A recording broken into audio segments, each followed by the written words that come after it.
Ayun oh. Good morning. Sobrang linis na ng palapag na to ah. Pwede na magpintora. Oh.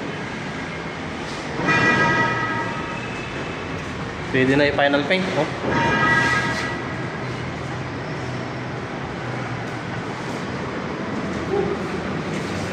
Sige, pakintabin mo lang ng pakintabin yung palapag natin.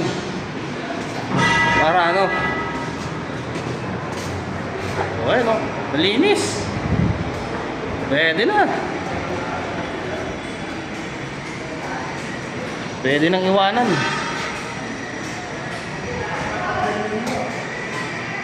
Ah, yun lang. Kahapon ang linis na nito pura. Panslis. Pinapantay kasi para sa tiles.